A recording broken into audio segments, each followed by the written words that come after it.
Today on Us Weekly's Love Lives, Jason Oppenheim reveals where he stands with Chrishell Stause after their split. I love her still. I always will. Plus, Rihanna and A$AP Rocky shut down those cheating rumors as Jana Kramer reflects on her divorce 1 year later and sits down with her ex. I'm so proud of her. She's been through it. Plus, Jennifer Garner's boyfriend meets her kids and Kourtney Kardashian celebrates her 43rd birthday in Disney with Travis Barker. We've got that plus so much more on today's Us Weekly Love Lives. Hey everyone, Christina Garibaldi here, and welcome to Us Weekly Love Lives, a brand new show where we break down all the latest Hollywood couple news, from the breakups to the makeups to everything in between. To help me do that once again is Alessandra Conti, co-founder of Celebrity Matchmaker at Matchmakers in the City, which is a personal matchmaking firm. Alessandra, I'm so excited to run down everything that we have going on this week, and it was a lot. So much to talk about. So much. Yes. But before we get into it, we want to see what you guys had to say about last week's show. And Cena Forever said, wait, she's getting married in Napa, talking about Nikki Bella. Correct me if I'm wrong, but wasn't she supposed to marry someone else there? To wear the same dress was one thing, but to get married in the same location? Come on. I wouldn't be surprised if she said her ex's name at the altar. She continues to amaze me, not in a good way. Ouch. That's harsh. So harsh. So harsh. Understandable, but harsh. Yes, understandable. She was supposed to get married to John Cena in Napa. So I guess, she does make a good point. But I feel like a lot of women have the idea of what their wedding is going to look like. And sometimes the groom is, it's interchangeable at a certain point. Exactly. Well, she has her dream wedding in mind and she's going to have it. Do it. Whoever the groom may be. Totally. All right. Well, let's get into our biggest relationship news of the week and kicking it off with Jennifer Garner and her boyfriend, John Miller. So they just hit a major milestone in their relationship as she celebrated her 50th birthday. An insider told Us Weekly that John's kids finally met Jen's kids. Lots of kids and family were invited to the party, including John's kids, his parents, his brother's wife. They had all their friends there. It was casual and it was very easy. So they have been dating since back in October of 2018. They split 2 years later, got back together, and they are clearly taking things very slow, which is why their children only met for the first time this past weekend. What do you think about that very long stretch of time to start dating somebody and then not to introduce your kids for 3 years later?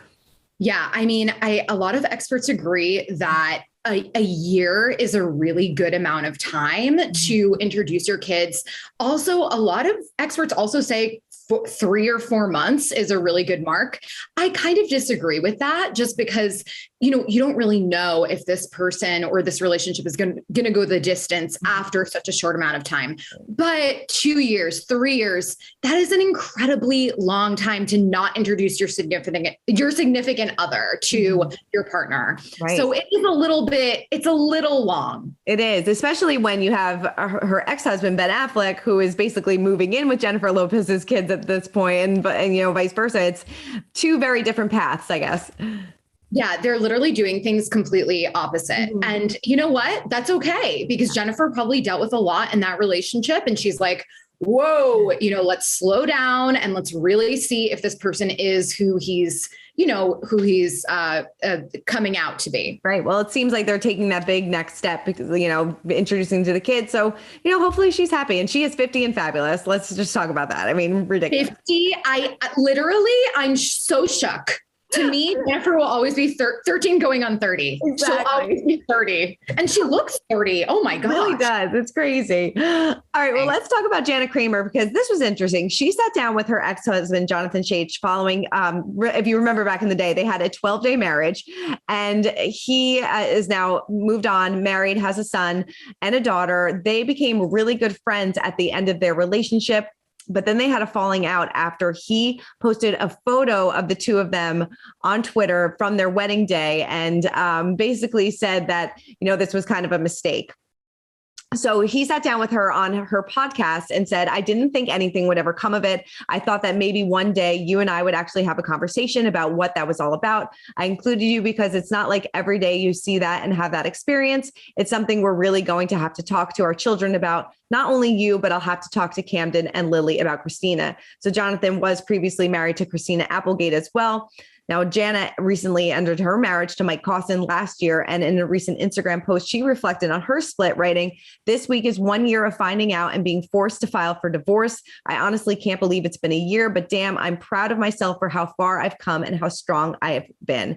I mean, that is definitely, I'm not married in the public eye, but having a relationship with somebody else that is famous, then getting married to somebody else, and then having to explain that to your kids has to be incredibly uncomfortable. So uncomfortable. And the whole 12 days of it all is just, it still is a real head scratcher. Like, what could have happened in 12 days of marriage that you were like, no, I'm done, divorce? Like what? How does it happen? How does that? He did say on the podcast, he went like a little bit into it, how he didn't realize that he was still healing from his broken heart from being married to Christina Applegate. So I guess maybe he woke up on the 12th day and was like, what did I just do? I can't believe I'm married again. 12 days of marriage. Oh my goodness. Yeah. It may have been that. But Jana, she is so present and so all about this new like self-love journey and healing. And I'm so proud of her. Like she's been through it, especially with the last relationship. I mean, and so publicly, and the podcast and the book and then this and that. And then for him to just, oh goodness, I know she's been through it. She really has. And it seems like she has gone out on the other side, in her post where she's like, I am stronger. This is the best year of my life. I found myself. And it seems like, for a lot of other people that are going through the same thing, there is a light at the end of the tunnel, which she's a prime example of. Totally. Absolutely. And I think it's so hard, especially with breakups, to not see that light. And I think that when you do have somebody in the public eye who's being like, listen, you're going to go through it, but don't worry, you will come out and you will come out better. Yeah, I definitely. think it's powerful. Yeah. Well, speaking of somebody that is reflecting on their next chapter, let's talk about Julianne Huff, who is making a fresh start in her new she's making a fresh start in her new home following her divorce from Brooks Lake. She wrote on Instagram, "When you still don't have any furniture, the spot on the floor has been where I eat my breakfast, listen to music, and drink my own wine out of my one coffee mug, where I contemplate the next chapter of life and how things are so different than they were before. New beginnings was a phrase I heard a lot yesterday with some new friends that welcomed me into their home for Easter. When I truly think about it all, I have everything I need in this empty house." Now, she moved from Los Angeles to New York because she is making her Broadway debut. And in February, we confirmed that she and Brooks had reached an agreement about the terms of their split more than 1 year after she filed for divorce. So it is nice that she's having this fresh start after, this long drawn out process of her split and moving on from Brooks. Is it great to start like this brand new chapter after you go through this, a big split in your life? Starting afresh, starting anew is so important, especially after a really big breakup.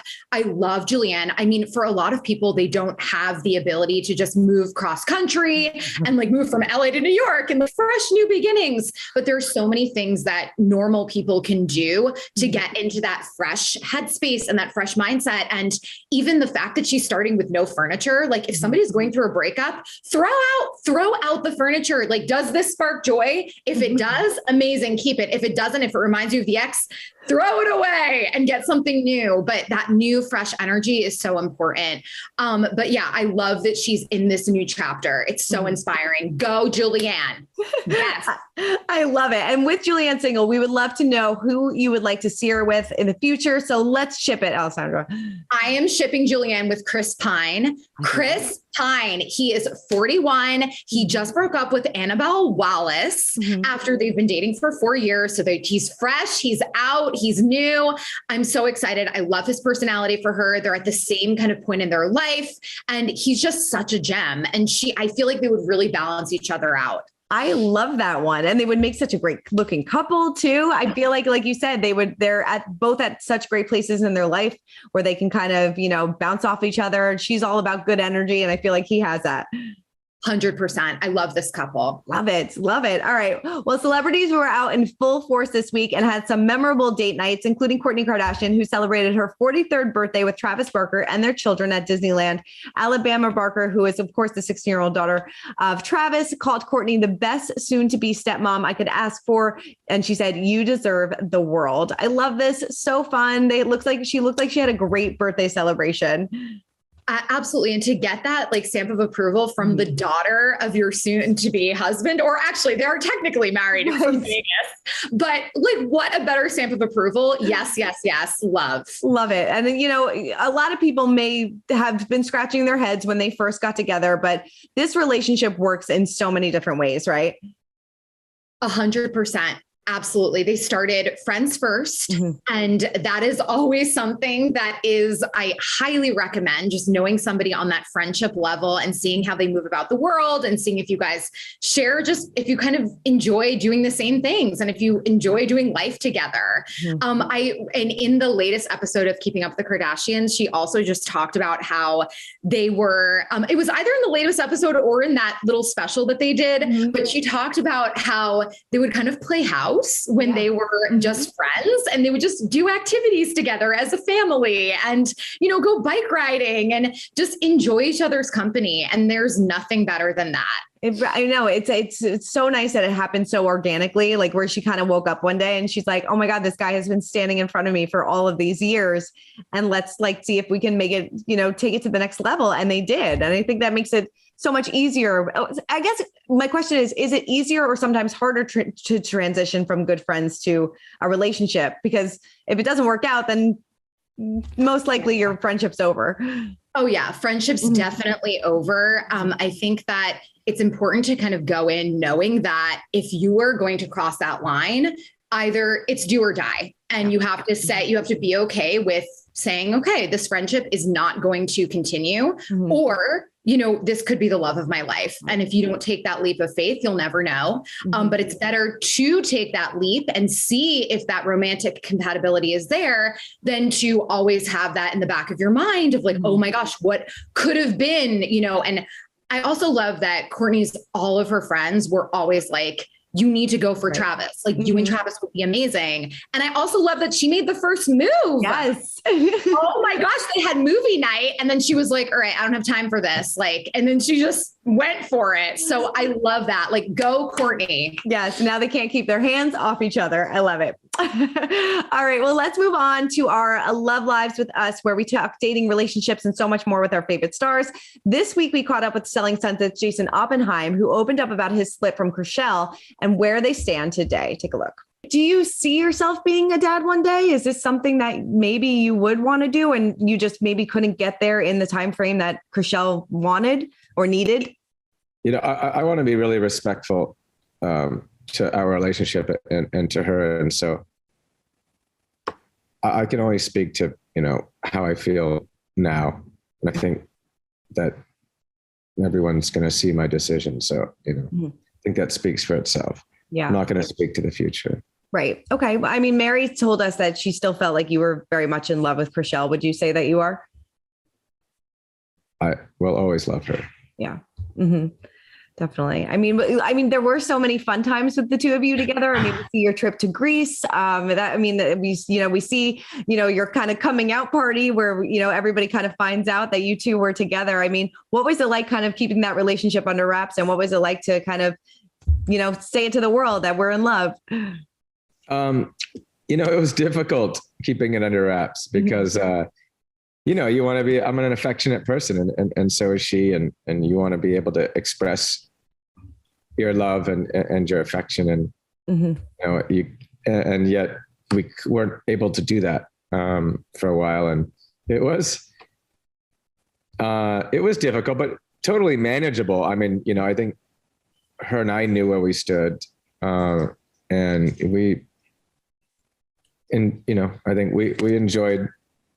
I think we enjoyed the relationship both before and after it was made public. But I think it got to a point where there was just, the doors were closing in, I think it was, and we wanted to do it on our own terms. And it came to a point where we had no choice, I think, because it was going to be made public, I think, regardless. Mm-hmm. I kind of followed her lead on everything. Yeah. You know, she's got a really good head about things. Mm-hmm. So I felt very comfortable just following her. I was happy. So, I think it's rare for me to be comfortable and be able to defer and rely on someone else's judgment and thought processes, but I was able to do that with her in that relationship, and it was nice. Yeah, I mean, not just about going public, but just about a lot of things. I mean, yeah. I mean, there's a lot of things that were awesome. I was so sad when the two of them split because I really thought that like she had found her forever, but he just didn't want to have children. He didn't want to have kids. That's a deal breaker. Mm-hmm. I mean, I always say in matchmaking, there are 3 deal breakers. I've been doing this for 10 years, 3 things that's going to keep you from actually like long-term partnership. Are you on the same page with wanting marriage? Are you on the same page with wanting children? And is religion compatible? Yeah. Obviously, same page with wanting kids, that's not there. So it doesn't matter how amazing of a connection that you both have. If that's not there, it's not going to stand the test of time. Yeah. Deal breaker. Oh, so sad. Hopefully she finds her forever. We'll have to do a ship it with her in the next coming weeks. All right. Let's take a look back at the relationship that has everybody talking this week in our relationship rewind. So after A$AP Rocky was the subject of cheating allegations during Rihanna's pregnancy, the pair showed that they are still going strong. They were photographed arm in arm and having a great time in Barbados. So it was reported that he cheated on Rihanna with Amani Muaddi, who is a designer for Fenty. She denied it. So Rihanna, A$AP Rocky, still all good. So we thought it would be nice to look back at their relationship, and they actually started out as friends as well. Yeah, I love they were friends for so many years, and then Rihanna they finally just came together and did their relationship. And Rihanna is just such a boss and such a queen. I'm so excited for this relationship. I'm so excited for this child, and it's just so unfortunate that these cheating rumors came up and they're so unfounded. And she's pregnant. Like, this is madness. Like, is nobody safe? Just let the woman like enjoy her pregnancy without this added stress. Right. Yes. Especially when she's like, looks like she's about to pop, and, you do not need that stress. And I'm glad that everything is okay, that the woman came forward and she was like, I don't know what you guys are talking about, but they make such an awesome couple. He confirmed that their relationship was, real in 2021 when he called her the love of his life.